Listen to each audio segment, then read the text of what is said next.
Hello, my name is Mohammed Sawa. I'm the Chief Executive for Multicultural Arts and Media Centre.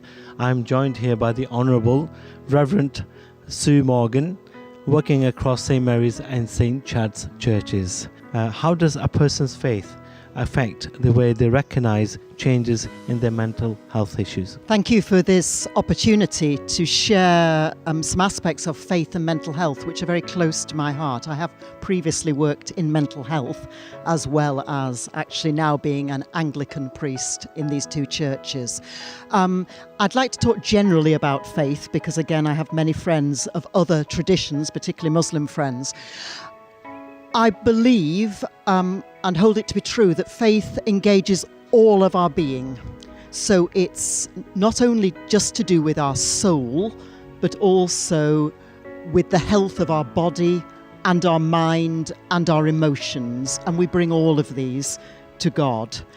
Our prayer and our quiet time with God will allow some issues that are less than healthy to surface in us, I believe, when we enter a sacred space or have that time of quiet with God. What stories or sayings are there in your faith that will help you in your journey to better mental health? Jesus says, "Come to me, all you who labour and are heavy burdened, and I will give you rest." Therefore, that it is God who gives us peace in our hearts and helps us to share that peace with others in our community. And I believe that we are all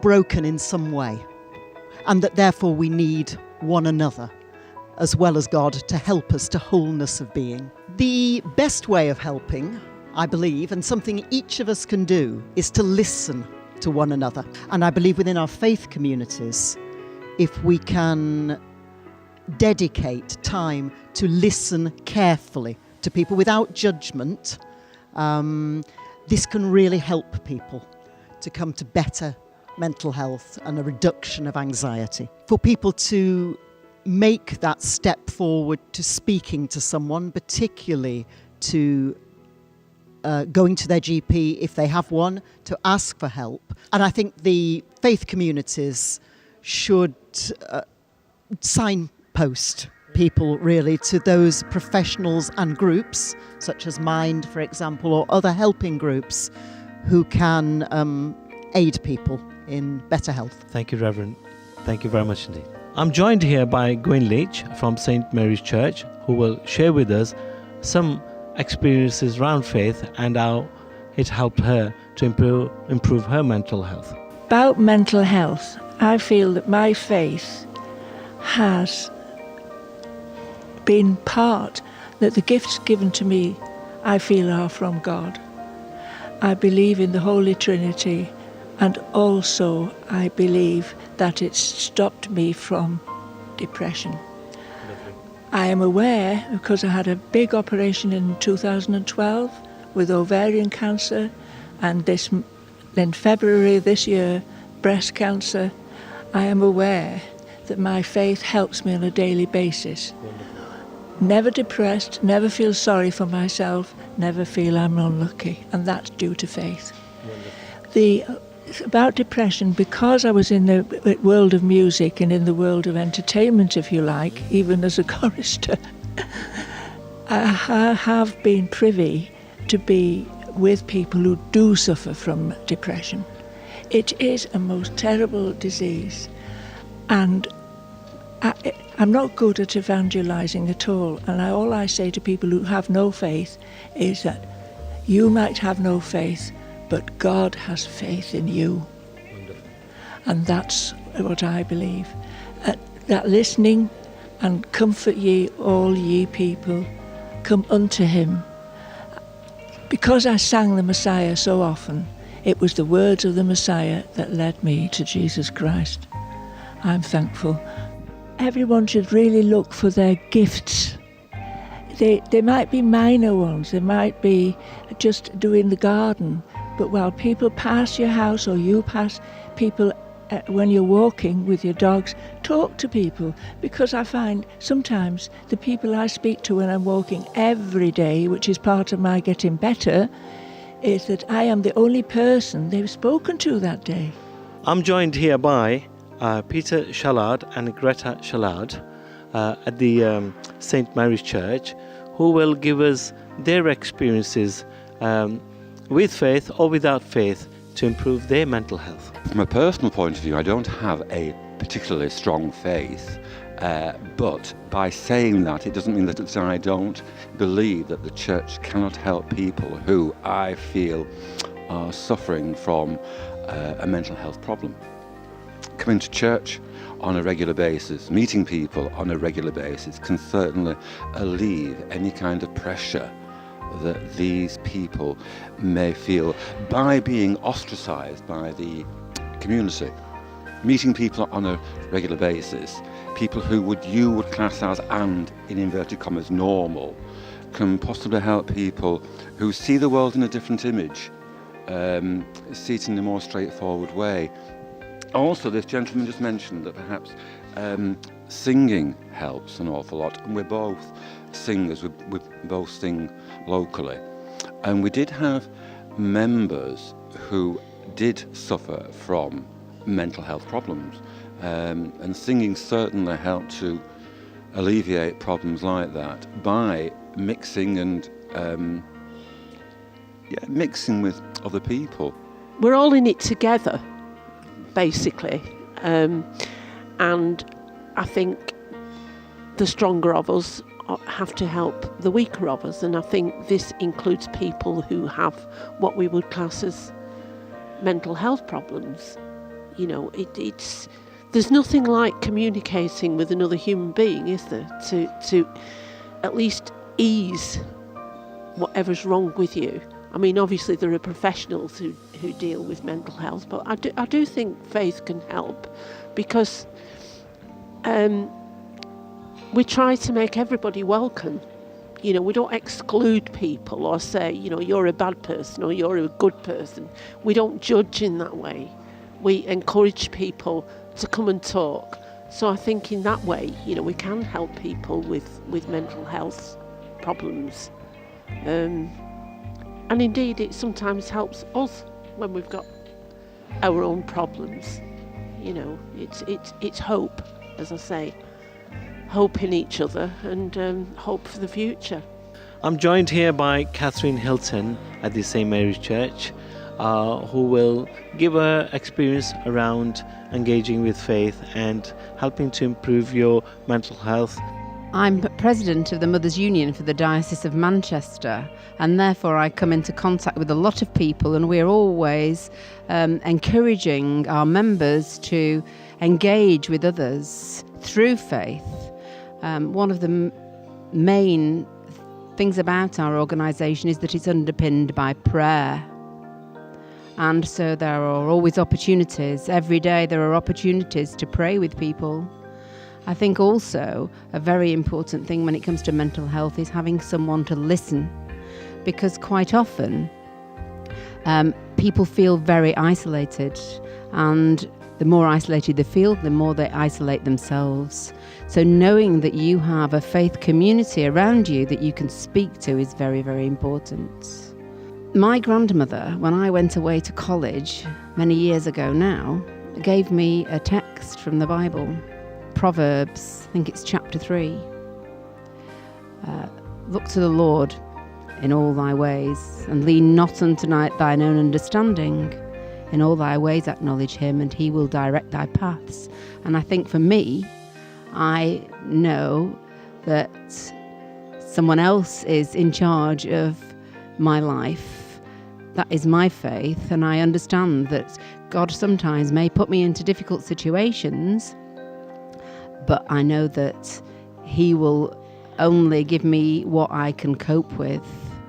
And I think to be able to pass that message on to others is a wonderful thing. Family life is absolutely crucial, really, I think, to mental stability, and knowing that children can turn to their parents, that parents can give the lead. And one of the tenets of Mothers Union is flourishing relationships, supporting flourishing relationships, and relationships are everything, beginning with the family, and true unconditional love. People feeling that they are loved is probably the basic to well-being. I'm joined by Reverend Mark Coleman at St. Mary's Church, and he also works with St. Chad's Church as well. Basically, your experiences as Reverend with so many people that you engage with, and also your personal experiences, how faith can improve mental health. I think people in the churches and mosques and other faith communities have a lot to offer to folk who feel burdened with mental health problems. I meet a lot of people who come and see us at the church who are troubled, and they come for peace, and sometimes the talking helps, sometimes the praying helps, sometimes the just being quiet in a church helps. And I think we have our special places in our mosques and churches where people can come and they know they are welcome, they know they are accepted.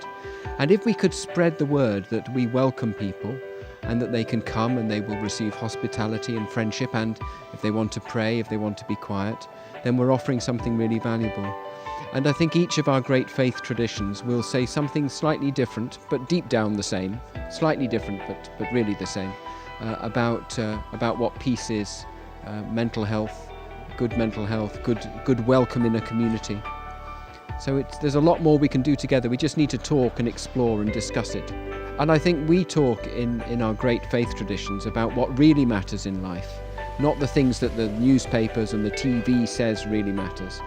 So we have a special word for younger people, that they should feel valued for who they are, and they do not need to be burdened by some of the secular values that are bad for the brain, bad for the mental health. Mark, in terms of engaging with other faith communities, what do you think we should do more to help us to understand each other more through the faith? I think it would be really good if as faith leaders like myself, we could come together and understand what we can gain from each of our traditions. I don't know what Islam says about mental health and what great resources there are to help people. So I think we can learn so much about each other, and then once we've done that, we can work out how we can help people who are troubled. Faith gives me peace. It keeps me very busy as a leader of a church, but really, what really matters is my relationship with the divine, with the holy. I know that my faith will grow when I listen to people who have another faith, a different faith. We can learn so much about our own faith by receiving from others. So mental health is just one aspect, but there's so much more to learn and do together. And my name is Mushtaq Ahmed, and I'm from Rochdale, Small Bridge area of Rochdale, Penang. I'm here in this country for last 30 years, working with the different organization. At the moment, I'm the part of the management of Jami Masjid Bilal, the one of the biggest mosque in the Northwest. Mental health control the way we feel, we live, we act, and also we contribute into the wider society. Do you think, in your experience, we talk enough about mental health within the community? A simple answer, not enough, but I think is a few main reasons. Is one, it's not the people not aware of this. They do understand, but sometimes we don't feel strong enough, or maybe not comfortable enough. Is it because lack of education maybe? No, it's maybe some culture, and maybe because the society we are living, the communities we are living in, maybe they're not very sportive to understand your mental problems. Therefore, sometimes the people are not brave enough to talk about that. Maybe they feel a bit embarrassed to talk about mental health, because the approach and the behavior we show to the people who are facing these kind of problems, sometimes they are not very helpful. So do you think your faith talk about mental health, or do you find it difficult to talk about it within the faith organizations? As a Muslim, Alhamdulillah, we are blessed, and Islam do offer support and guidance for all aspects of our life, included our mental health and physical health. It's just a matter how much do we understand that, and how we live our lives according the guidance and the education provided by the faith. So the mosque, basically, first of all, we need to understand have they got capacity to deal with these matters. And it's not just basically mosque are fully equipped, are the people who are going to deliver these messages. Knowing something is a one thing. You got your personal knowledge, you know what the problems are. Transfer that knowledge into the other people is a skill, and it's also demand a skill to handle the other people's problems and offer them advice and guidance to take them through the hard time and help them to make their life easier is totally different thing. We are feel blessed as a Muslim because Islam offer advice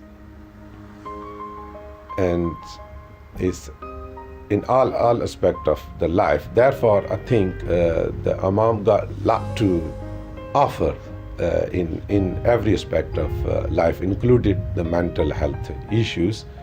Now is only the concern is really is Imam is a knowledgeable person. He do understand that what the Islam is talk about this mental health issue, but can he offer that advice and support in a professional manner to the person? This is totally another thing. And we need to make sure they are trained so they know how to deal with this matter.